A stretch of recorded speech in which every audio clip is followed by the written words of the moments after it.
Ka-Express, isang ginulat na update ang bumungad sa mga tagahanga ng Philippine basketball. Kumpirmado ng kabilang sina Kai Sotto, Justin Brownlee at AJ Edu sa roster ng Gilas Pilipinas na magtungo sa Jeddah para sa FIBA Asia Cup 2025. Ang balitang ito ay nagbibigay ng malinaw na larawan sa kasalukuyang komposisyon ng pambansang kupunan na puspusan ng naghahanda para sa kanilang redemption bid. Bagamat kasama si Kai, nilinaw ni Coach Tim na hindi pa siya maglalaro o magpa-practice dahil sa kanyang patuloy na pagpapagaling mula sa kanyang ACL injury. Ang kanyang presensya ay para sa moral support at pagbuo ng team chemistry na nagpapahiwatig ng kanyang dedikasyon sa ating national team kahit nasa recovery phase pa siya. Samantala, malaking ginhawa naman sa koponan ang kumpirmasyon na cleared na si Justin Brownlee matapos ang kanyang suspension scare at thumb injury. Handa na siyang maglaro at magbigay ng kanyang all-around game para sa Gilas. Ganap na ring aktibo sa ensayo sa AJ Edu na patuloy na nagpapakita ng kanyang kahusayan bilang isang promising big man at defensive anchor.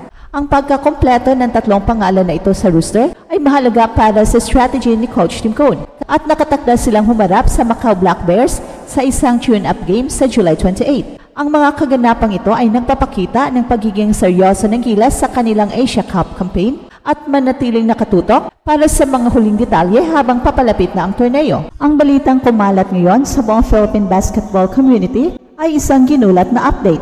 Kumpirmado ng kabilang si Kai Sotto sa Gilas Pilipinas para sa FIBA Asia Cup. Ang desisyong ito ay naghatid ng magkahalong damdamin, saya para sa kanyang presensya at pangunawa sa kanyang bagong papel.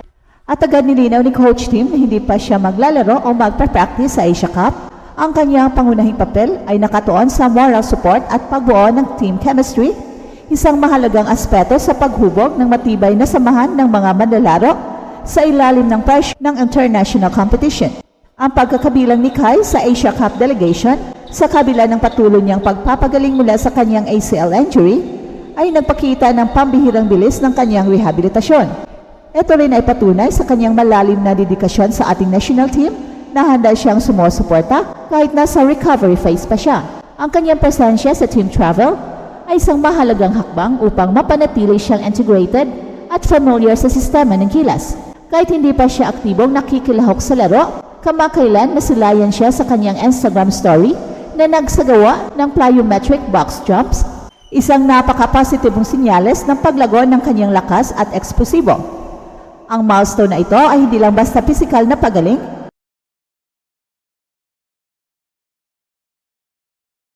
ito rin ay psychological boost din para sa kanyang sarili at sa buong kupunan.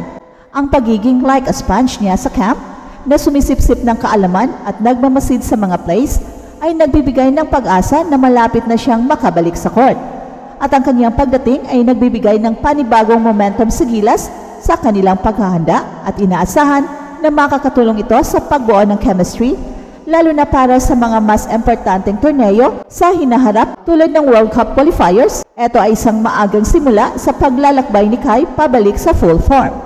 Ang pagiging bahagi ni Kai sa team travel ay isang mahalagang hakbang upang panatilihin siyang integrated at familiar sa sistema ng Gilas kahit hindi pa siya aktibong nakakalahok nito sa laro. At nakita sa kanyang Instagram story ang mabilis na pag-usad ng kanyang rehabilitasyon kung saan nagsagawa si Kai ng plyometric box jumps, isang napaka-positibong senyales ito ng kanyang paglago sa kanyang lakas at explosiveness. Ang milestone na ito ay hindi lang basta pisikal na pagaling, ito rin ay psychological boost para sa kanyang sarili at pati na rin sa kupunan.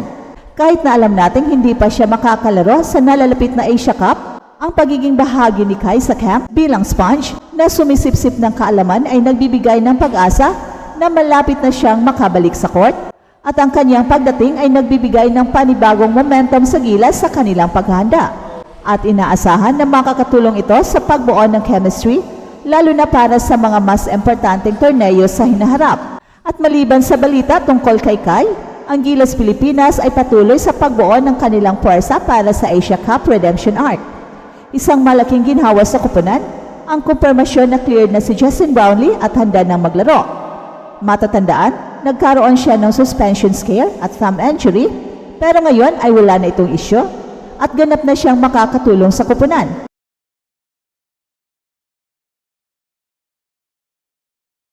Ang kanyang presensya ay malaking tulong lalo na sa depensa at sa pagiging veterano sa international stage. Si Justin Brownlee ay kilala sa kanyang kakayahang mag-perform sa ilalim ng pressure at sa pagiging isang tunay na team leader na nagbibigay ng dagdag na kumpiyansa sa buong kupunan.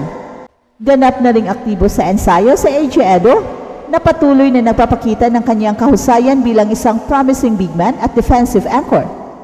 Ang kanyang athleticism at abilidad sa rebounds ay critical para sa Gilas, lalo na sa pagharap ng mga malalaking kupunan sa Asia. Ang pagkakompleto ng tatlong pangalan na ito sa roster ay mahalaga para sa strategy ni Coach Tim, lalo na sa pagbuo ng mga lineup na kayang sumabay sa iba't ibang estilo ng paglalaro. Ang kanilang husay ay magiging sandigan ng Gilas sa pagharap sa matinding hamon sa Group D ng Asia Cup, kung saan makakatapat nila ang Chinese Taipei, Iraq at lalo na ang New Zealand.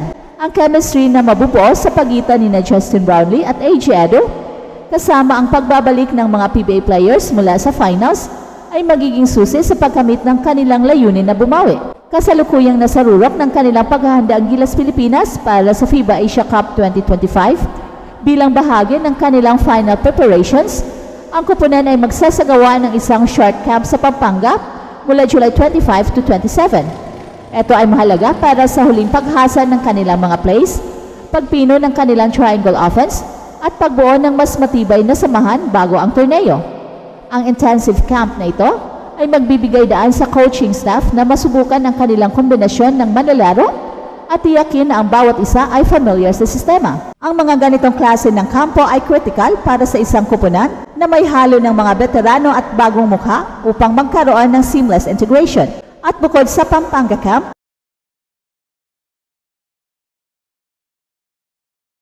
nakatakda rin silang humarap sa Macau Black Bears sa isang tune-up game sa July 28. Ang tune-up game na ito ay magsisilbing mahalagang pagsubok upang masukat ang kanilang kahandaan at makita kung paano gumagana ang kanilang sistema laban sa isang kalaban na may ibang estilo ng paglalaro. Ito ay isang pagkakataon para sa Gilas na matukoy ang kanilang kalakasan at kahinaan bago ang opisyal na simula ng Asia Cup. Maliban sa mga nabanggit, patuloy pa rin ang pag-aantay sa pagdating ni Junmar Fajardo, Sergio Perez at Calvin Aftana na kasalukuyang nasa PBA Finals pa. At ang pagpasok din ni Renza Bando, RJ Abarrientos, Xavier Lucero at Roy Rosario sa expanded pool ay nagbibigay ng karagdagang lalim sa kupunan at mas maraming opsyon para kay Coach Tim. Ang pagtutok ng Gilas sa pagbuo ng chemistry at paghahasa ng kanilang sistema, ang lahat ng mga mata ay nakatutok sa Gilas Pilipinas, handang sumusuporta sa kanilang muling pagbangon.